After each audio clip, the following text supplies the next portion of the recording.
Hello बच्चों, कैसे हैं आप सब लोग। आज हम क्लास 9th का Newton's first law of motion देखेंगे। Newton's first law of motion क्या कहता है। यहाँ पे कोई एक हमारे पास में ऑब्जेक्ट है, जैसे ये कार है, ठीक है। ये कार किसी वेलोसिटी के साथ में आगे की डायरेक्शन में मूव कर रही है, ठीक है।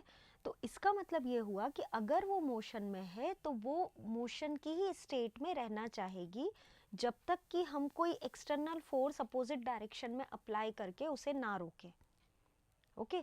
और अगर यही कार स्टेट ऑफ रेस्ट में होती तो वो रेस्ट में ही रहना चाहती जब तक कि हम कोई एक्सटर्नल फोर्स लगा के उसे पुश करके और मूवमेंट में ना लाते, okay. So a body continues to be in the state of rest or in motion along a straight line unless some external unbalanced force is applied. Balanced force अगर होता है तो बॉडी में कोई मूवमेंट नहीं होता, क्योंकि चारों तरफ से वो इक्वली फोर्स अप्लाई होता है। लेकिन अगर एक्सटर्नल अनबैलेंस्ड फोर्स है, अनबैलेंस्ड फोर्स जब उसमें अप्लाई होता है तभी ऑब्जेक्ट में मूवमेंट होता है, ओके। तो अगर कोई भी बॉडी है वो स्टेट ऑफ रेस्ट या स्टेट ऑफ मोशन में रहेगी जब तक कि हम कोई एक्सटर्नल फोर्स उसमें ना अप्लाई करें, ओके।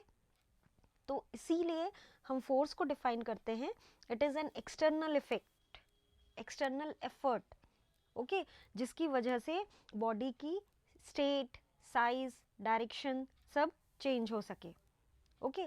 अब इसी लॉ को अगर हम देखें तो बेसिकली इसमें 3 पार्ट्स हुए। अगर कोई ऑब्जेक्ट रुका हुआ है तो वो रुका हुआ रहेगा जब तक कि हम एक्सटर्नल फोर्स अप्लाई ना करें, ओके। अगर कोई ऑब्जेक्ट मोशन में है तो वो तब तक मोशन में रहेगा जब तक कि कोई एक्सटर्नल फोर्स उसमें अप्लाई नहीं होता, ओके।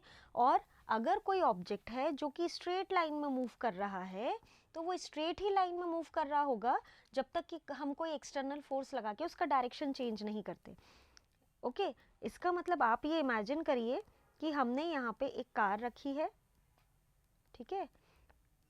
ये कार आगे की डायरेक्शन में हमने फोर्स लगाया तो मूव करने लग गई, ठीक है। तो ये मूव करते करते यहाँ तक आ गई, कार की पोजीशन चेंज हो गई है और कार आगे आ गई, ठीक है।